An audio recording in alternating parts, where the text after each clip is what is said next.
কি কাজের জন্য ভাইবা দিতে আসছেন বলেন? স্যার মুই তো ম্যানেজারের চাকরির লেগা ইন্টারভিউ দিতে আইছিলাম স্যার। বুঝি নাই তো, আবার বলেন তো। স্যার মুই ইংরেজিতে টাইটেল পাস করছিলাম। ও আচ্ছা, ইংরেজিতে তো আপনি ভালো টাইটেল পাস দিছেন। শুধুমাত্র বিনোদনের জন্য। সেক্রেটারি, তোমারে যে কইলাম কার্ডে একটা লোক লাগবো খোলায়, ও তুমি তো লোকটার কোনো ব্যবস্থা করলা না। স্যার চিন্তা করেন না, খোলার গেটের সামনে বড় করে বিজ্ঞপ্তি দিয়ে দিছি। আজকেই দেখবেন আয়া বড় চাকরি লেগে আপনার ম্যানেজারের ব্যবস্থা হয়ে যাবে আজকে। আচ্ছা দে। আসসালামু আলাইকুম স্যার। ওয়ালাইকুম আসসালাম। মুই চাকরির লেগা আইছিলাম sir. May I come in sir? ও আইসাই তো করছেন। স্যার কইছিলাম না, খোলার সামনে যে বিজ্ঞপ্তি দিছি আপনার লোক আয়া যাইব চাকরি লেগে। শাবাশ। টেনশন করে কোনো লাভ নাই, আমার বকশিসটা একটু বাড়ায় দিন। ঠিক আছে, এটা পাইবা, সমস্যা নাই। কি কাজের জন্য ভাইবা দিতে আসছেন বলেন? স্যার মুই তো ম্যানেজারের চাকরির লেগা ইন্টারভিউ দিতে আইছিলাম স্যার। ও আচ্ছা, আপনি তো অনেক শিক্ষিত, তো কি নিয়ে পড়াশোনা করছেন আপনি? স্যার মুই ইংরেজিতে টাইটেল পাস করছিলাম। ও আচ্ছা, কি বললেন? বুঝি নাই তো, আবার বলেন তো। স্যার মুই ইংরেজিতে টাইটেল পাস করছিলাম।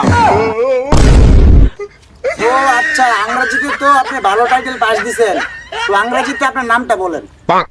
স্যার আমার নাম তো জানি না। আপনি এত পাস দিয়া আপনার নাম জানেন না, আবার আইছেন ম্যানেজারের আন্ডারভিউ দিতে। স্যার আপনি বুঝতে ভুল করছে, মোর নামই জানি না, আমি জানি না। ও মাই লর্ড, আপনার নাম বড় অদ্ভুত। তো আপনার বাবার নাম কি? স্যার কমুনা। ভাই মিয়া, গাঞ্জা খাইছেন নাকি? আইছেন ম্যানেজারের চাকরি করতে, বাপের নাম কইবেন না। স্যার আমি তো গাঞ্জা খাইছি। আপনি তো মনে হয় ইয়াবা খাইছেন। আমার বাবার নামই হচ্ছে কমুনা। চার শাট আপ। আচ্ছা তাহলে আপনি আপনার মায়ের নাম বলেন। স্যার শুনি না। আরে মিয়া, আপনার মায়ের নাম কি? স্যার ছাগলের মতো ব্যবহার করেন না, মোর মার নাম শুনি না। আর আপনার মতো মেন্টাল রোগের চাকরি আমি আর করতাম না।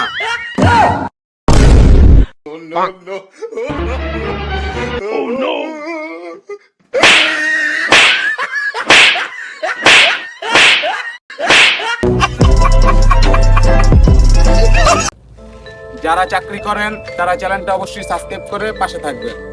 আর যারা চাকরি করেন না তারা ভিডিওতে লাইক দিয়ে কমেন্টে অবশ্যই জানিয়ে দিবেন আগামীতে কি চাকরি করবেন। প্রিয় ভাই ও বোনেরা, আমরা আপনাদের মাঝে বিনোদন দেওয়ার জন্য অনেক কষ্ট করে ভিডিও বানাই।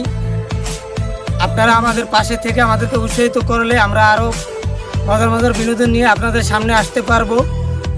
আপনারা অবশ্যই আমাদের পাশে থাকবেন, যাতে আমরা ভবিষ্যতে আপনাদেরকে আরও আনন্দ দিতে পারি।